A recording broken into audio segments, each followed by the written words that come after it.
Akasbani Imphal Ngangbam Nganthoi na pau pajari ahanbada maruoiba pau Raija sida ngasi sanaroi singi numit palan tauri Rajapal Ajay Kumar Bhalana Indian Institute of Technology Senapati gi additional classroom ngasi sangakhre Pradhan Mantri Narendra Modi na ngasi Assam da The Advantage Assam 2.0 Investment and the Infrastructure Summit ki plenary mifam hodokre amasung Ngaksel Mantri Rajnath Singh na hairi Artificial Intelligence is naduna ngaksel gilamda hena kumang sauksin na batijin bagi tangay fadaba lay.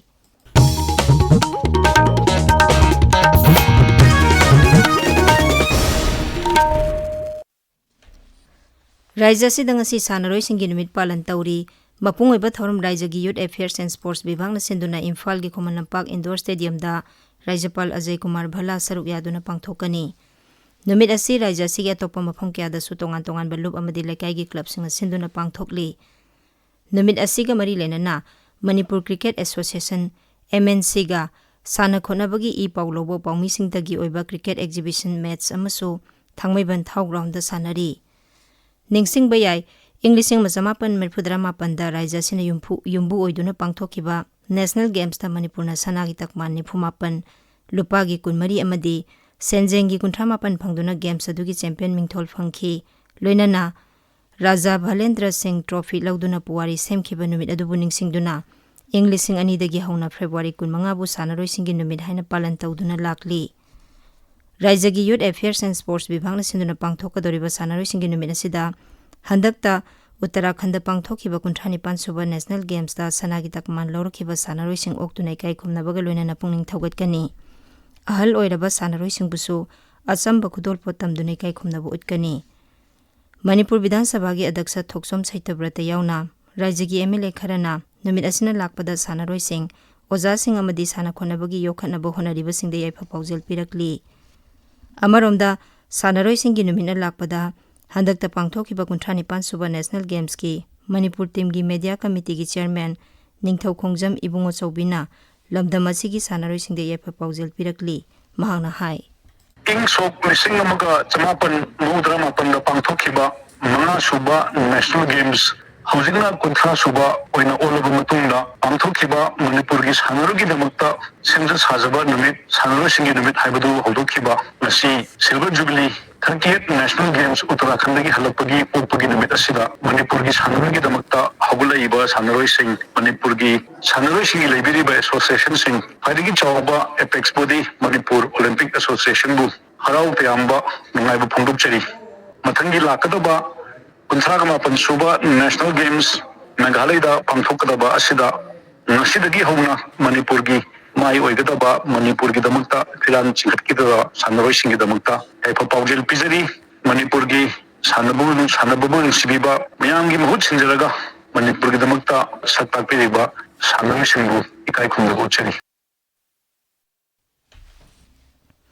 Rajapal Ajay Kumar Bhalana Indian Institute of Technology Senapati gi additional classroom ngasi sangakhre sangabagi thoramadu Mantri Pukhrida leba Triple IT Manipur City campus ta pangthokhi tungda mafam adu da pangthokpa nominini gi oiba National Conference amada su Rajapal sarugyakhi Indian Knowledge System in Higher Education haiba hiram amada seminar adu Biksit Bharat 1998 ka mari lenana Vidya Bharati Utsa Shiksha Sansthan Manipurna Triple IT Senapati ga khusam naduna pangthokpani Raija sida hojik oriba ainam sung santi raksa gi phibam asigi yanglaga security force na lokharpa section thorangi sarugama oina ngasi ayuk langathel mamang lekai da thibombagi thabak chathakre maduda yum amadagi number plate yaudaba gypsy ama yauna polam kya phagat pangamle makhata na thingel lekai gi farm amada singna ningai oiba maungda saramba bunker ani su thugai ki hairi Bosem na loba class 10 metric parikha gi ngasi thokpa social science subject ki question leak oibagi matangda Mari Lainaba Singna Thiganaba Democratic Students Alliance Manipur na taksilakli. Lup asigi secretary Nongthongbam Thoithoibana Akasmani Imphal da hai ayok pung mapandagi haugadaba parikha asigi social science ki question paper adu ayok pung nipan makhai adwaida social media WhatsApp group khara da sandorakpa thengnarakhi. Asigumba thawang asida ahenba midyang changduna Board of Secondary Education Manipur na Raija gi Chief Secretary gi ayaba lawduna inquiry committee ma semduna thijanabu honabiyu haina lup asina pungning chingsilakli. Tabiriba pawase Akasmani Imphal dagini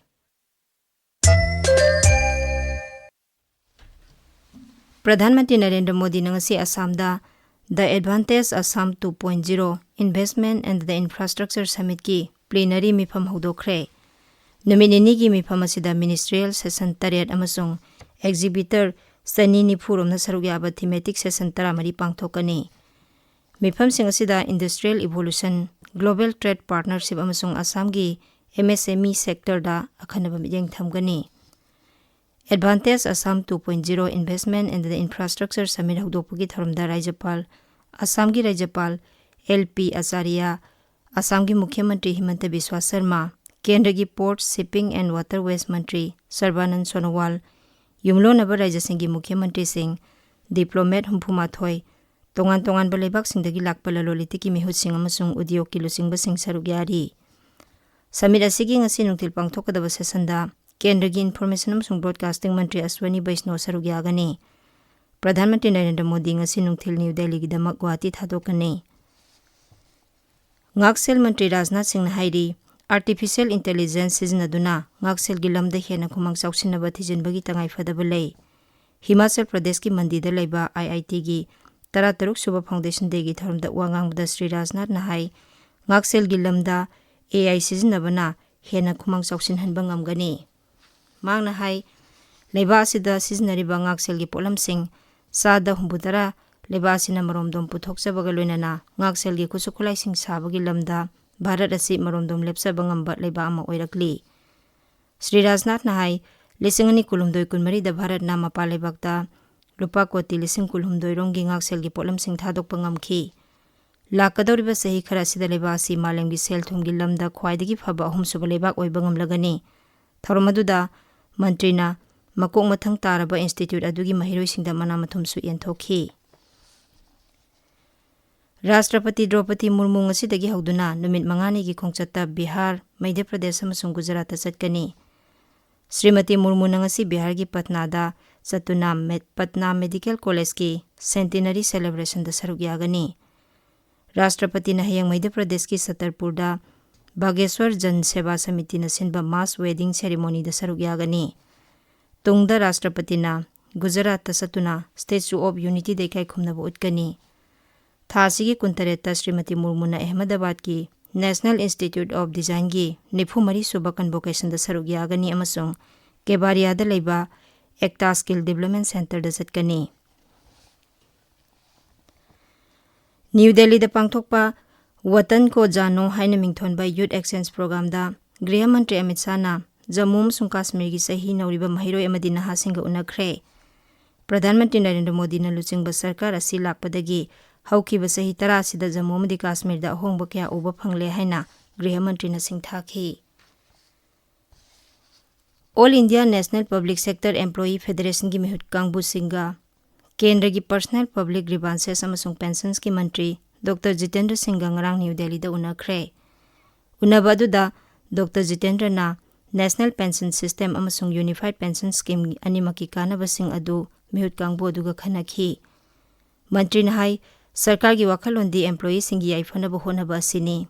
Thaurang sing asida employee singi tungi lambida hena safagadaba amasung pension gi thaurang da kanaba phanghanba yauri. May ahum dagi hauduna Cyprus ki Nicosia da pangthokadaba ISSF World Cup shotgun da sarugyagadaba Bharat ki miyoi 12 na saba squad ki ming lauthokre. Aroibada maroiba pau amuhanna. Raija sida ngasi sanaroi singi numit palan tauri. Rajyapal Ajay Kumar Bhala na Indian Institute of Technology Senapati gi additional classroom ngasi sanggakre.